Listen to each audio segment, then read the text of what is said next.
आपको बराह रास्त लिए चलेंगे जहां पाकिस्तान मुस्लिम लीग नून के सदर मियां मोहम्मद नवाज शरीफ इजलास से खिताब कर रहे हैं।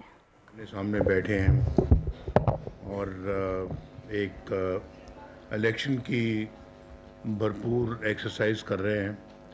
टिकट होल्डर्स को जिन्होंने एप्लीकेंट्स को मिल रहे हैं और हमारा पिछला तकरीबन 3 हफ्ते इसी काम में गुजरे हैं। आइंदा अभी 3-4 दिन और भी या शायद मुमकिन है उससे भी ज़्यादा इस काम में गुजरेंगे। तो बड़े अरसे के बाद, बड़े वक्फे के बाद हम सब इस तरह से आपके सामने बैठे हैं। तो वक्त बहुत उसमें बड़ा उतार चढ़ाव आया, मुश्किल वक्त भी आया, हुकूमत के बाद फिर मुश्किलात भी बहुत आईं और सब कुछ आपके सामने है। एक पूरी कहानी है वो, जिसको रोज़ रोज़ बयान नहीं किया जा सकता, लेकिन इस सारे प्रोसेस से हम गुज़रे हैं और फिर आज यहाँ बैठे हैं, यहाँ पहुँचे हैं इस मकाम पर दोबारा। हमने तो जो हम पे गुज़री सो गुज़री, लेकिन जो मुल्क पे गुज़री है उसका दुख मेरे ख्याल हर पाकिस्तानी को है। मुझे भी है, एक आम गरीब आदमी को भी है और एक अमीर आदमी को भी है कि मुल्क किस गिरदाब में फंस चुका है। और आपको मालूम होगा कि जब मैं वज़ीर आज़म था, 2017 की बात है, तो मुल्क खुशहाली की तरफ दौड़ रहा था और ना कोई महंगाई का नामो निशान था, ना पाकिस्तान के अंदर कोई पसमानदगी थी। लोग बेरोज़गारी से निकलकर रोज़गार की तरफ आ रहे थे और लाखों लोग साल में रोज़गार हासिल कर रहे थे। और इसी तरह से जो है वो गुर्बत की लकीर से लोग निकल रहे थे बाहर और पाकिस्तान तरक्की के लिहाज से इस खित्ते में सबसे आगे था। और रुपया हमारा मजबूत था। ये जो रोज़ आप अखबारों में पढ़ते हैं या टीवी पे सुनते हैं कि डॉलर फिर महंगा हो गया, फिर महंगा हो गया, फिर महंगा हो गया, 4 साल डॉलर एक पैसा भी महंगा नहीं हुआ और रुपया बिल्कुल अपनी जगह पे बरकरार रहा। तो महंगाई भी नहीं थी, रोटी 4 रुपए की मिलती थी और आटा, दाल, सब्जियां, चीनी, हर चीज़ जो है वो पहुंच में थी। मेरी गुजारिश ये है कि ये पाकिस्तान ऐसा लग रहा था कि बहुत जल्दी इंशाअल्लाह दुनिया के तरक्की याफ्ता मुल्कों में शामिल हो जाएगा। और इस खित्ते में मैं आपको फिर बता रहा हूँ कि सबसे आगे हम थे। अल्लाह ताला का बड़ा शुक्र है, लेकिन न जाने किसकी नज़र लग गई हमारे मुल्क को। जब भी कोई तरक्की का काम दौर शुरू होता है, तरक्की का दौर आता है, तो 4 दिन तरक्की के बाद फिर 10 दिन हम फिर पीछे चले जाते हैं। एक स्टेप आगे लेते हैं, 4 स्टेप पीछे चले जाते हैं। तो ये हादसे हमारे साथ पहली दफ़ा नहीं हुए। ये हादसा पहली दफ़ा नहीं हुआ, इससे पहले कई मरतबा हम इन हादसों से दो चार हो, लेकिन अब किससे कोई गिला करे। बहुत हमने सारा आज जो दूध का दूध और पानी का पानी हो रहा है, जाली केसेस जो बने थे उन ख़त्म हो गए हैं। 3 हेयरिंग्स में ही उन्होंने उठा के बाहर फेंका और इन्हीं जाली केसेस में मैंने, मरियम ने अपने केसेस में और फिर शहबाज साहब ने अपने केसेस में जो इनके ख़िलाफ़ थे, ये बाएं दाएं सब वो बैठे हैं जिनके ख़िलाफ़ झूठे केसेस बनाए गए। मैंने 150 के करीब मरियम ने, मैंने पेशियां भुगती और सज़ा पाई, झूठे केसेस में सज़ा पाई। और वही सज़ाएं जो हैं आज हाई कोर्ट में, उन्होंने कहा जी कि इसका तो कोई सबूत ही नहीं है, कोई एविडेंस ही नहीं है, तो उठा के बाहर फेंका इन केसेस को। तो ये आप अंदाज़ा कर सकते हैं कि झूठे केसेस बनाने की क्या ज़रूरत थी। एक बेटे से ना तनख्वाह लेने पर आपने वज़ीर-ए-आज़म को निकाल दिया। ये कहाँ होता है? दुनिया के कौन से मुल्क में ऐसा होता है? मुझे कोई नाम बता दे कि किसी मुल्क में ऐसा होता है। लेकिन यहाँ हुआ और आपने सबने देखा। और आज कहाँ गई वो सज़ाएं? आज मेरी डिस्क्वालिफिकेशन भी ठीक हो गई है। 25 साल के लिए मुझे, 25 साल नहीं, उम्र भर के लिए नाअहल करार दे दिया गया था, सिर्फ इसलिए कि मैंने बेटे से तनख्वाह नहीं ली। और वो कानून भी हमारा कोई नहीं है। वो ब्लैक लॉ डिक्शनरी देखने के बाद उन्होंने फैसला, पता नहीं कहाँ से डिक्शनरी आई वो, उसमें देखकर तो उन्होंने फैसला सुना दिया। ये तो कहाँ होता है कि एक इलेक्टेड 25 करोड़ अवाम के एक इलेक्टेड प्राइम मिनिस्टर को ये इस तरह के बंदे बैठ के, 4-5 बंदे बैठ के तो उसको घर भेज दें, वज़ारत उज़्मा की कुर्सी से उतार दें। ऐसा तो नहीं होता, ना होना चाहिए। यही वजूहात हैं कि हम आज बिल्कुल उस मकाम पे खड़े हैं जो कि दुनिया में शायद हमारे जैसे चंद ही और मुल्क होंगे। यानी कि दुनिया की अपना ममालिक की फहरिस्त देखें, आखिर में हम हैं।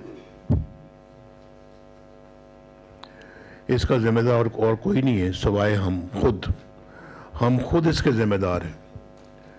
हमने खुद अपने पांव पे कुल्हाड़ियां मारी,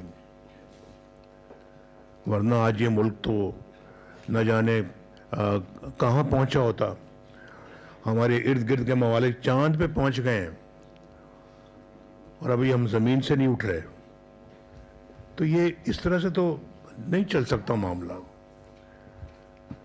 बिजली की लोड शेडिंग आप देखते हैं 2013 में कितनी शदीद थी, उसको हमने आके ख़त्म किया। आसान काम नहीं था बिजली की लोड शेडिंग को ख़त्म करना, और वो भी 4 सालों के अंदर अंदर।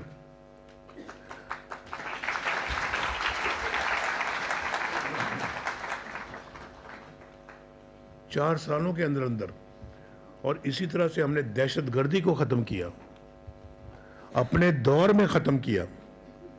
कराची में अमन को बहाल किया।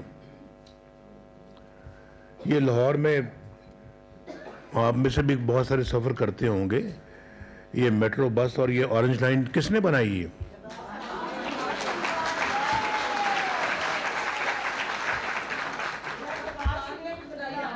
वरना क्या होता था, घर से पैदल जाते थे लोग, आगे से कोई बस पकड़ते थे, बस के बाद फिर आगे से रिक्शा पकड़ते थे, और फिर 1.5 घंटे में अपने दफातर में पहुंचते थे।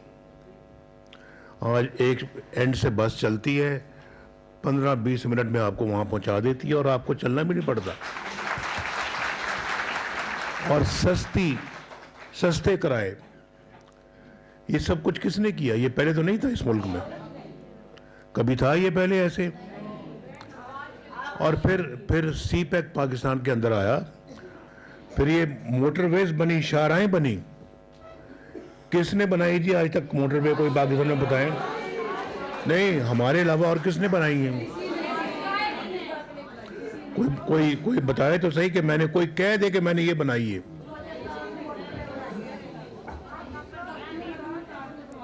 और उस ज़माने में हमारे, मैं खुद गया था जब मैं वज़ीर-ए-आज़म बना, 2014-15 की बात है। इस्लामाबाद में मैं वहाँ गया, आप पारा में, तो सब्जियों की दुकानें थी, आम अपना जो अशिया की दुकानें थी। तो मैंने पूछा ये इसका आलू का क्या रेट है, तो इसका फलां का सब्ज़ी का क्या रेट है, पालक का क्या रेट है। 10-10 रुपए किलो सब्जियां मिलती थी, 10-10 रुपए किलो, और 4 रुपए की रोटी थी। और आज 20 रुपए की रोटी मिलती है। तो आप मुझे बताएं कि ये उसके बाद फिर आप देखें ना, हमें निकाल के, और फिर वो जस्टिस शौकत अजीज सदीकी ने कहा है कि नवाज शरीफ को कहा गया कि इनको निकालें। मरियम नवाज शरीफ को हमने आपने मुझे कहा गया, उसने कहा कि मुझे कहा गया कि आपने इनको जमानत नहीं देनी, इनको बाहर नहीं आने देना, इनको जेल में रखना है। और इसलिए कि हमारी 2 साल की मेहनत वरना नाकारा हो जाएगी। वो 2 साल की क्या मेहनत थी? वो 2 साल की मेहनत आप जानते हैं कि उस एक ऐसे शख्स को लाना था इक़्तिदार में जिसके पल्ले कुछ भी नहीं था, यानी हमें निकालना था, उसको लाना था, ये एजेंडा था। तो हमें निकालने के लिए बेटे से ना तनख्वाह लेने वाला अकामा इस्तेमाल किया, पनामा से अकामा पे आ गए, और उसको लाने के लिए उसको सादिक और अमीन डिक्लेयर कर दिया, और उसको ले आए। और देखें उसने क्या मुल्क का भट्ठा बिठाया हो कि ये महंगाई उसके आने के फौरन बाद शुरू हो गई, बिजली फौरन बाद महंगी हो गई, हर चीज़ जो है ना उसमें हर चीज़ लोगों की पहुंच से बाहर हो गई। ये सारा कुछ उसके दौर में हुआ है। हमारे दौर में तो लोग कह रहे थे कि ये बहुत अच्छा दौर चल रहा है, अगला इलेक्शन भी नवाज शरीफ जीतेगा।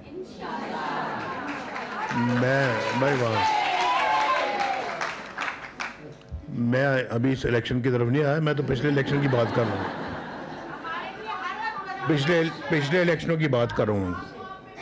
तो मैं अब उस तरफ मज़ीद जो है ना वो गुफ्तगू नहीं करता, लेकिन मैं आपको ये बता दूँ कि हर कौम जिसने तरक्की की है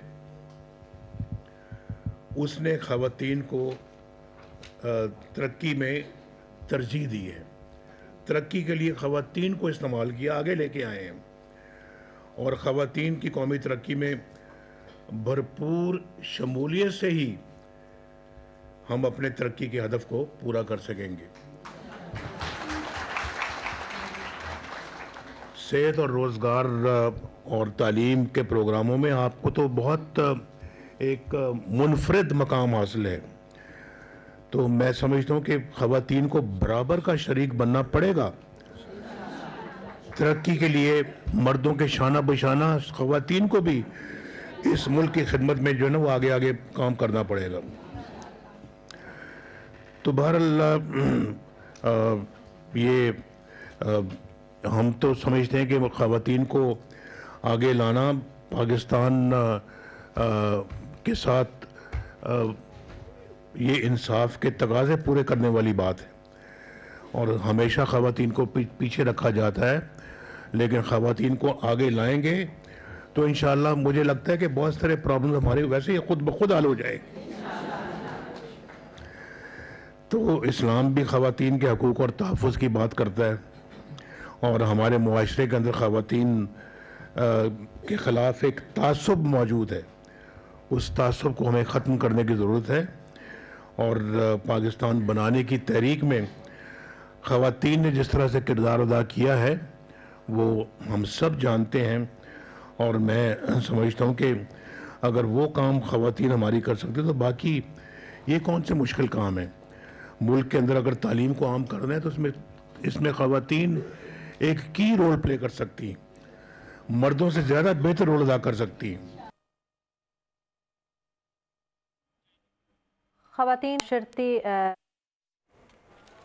लाहौर में कायद मुस्लिम लीग नून नवाज शरीफ पार्लिमानी बोर्ड के इजलास से खिताब कर रहे थे। उनका कहना था कि हम एक कठिन वक्त गुजार कर आज फिर से यहाँ बैठे हैं। जो मुझ पर गुजरी वो गुजरी, लेकिन जिस दौर से मुल्क गुजरा उस पर हमें तशवीश है। सब्सक्राइब करें और बेल दबाएं ताकि कोई खबर रह न जाए।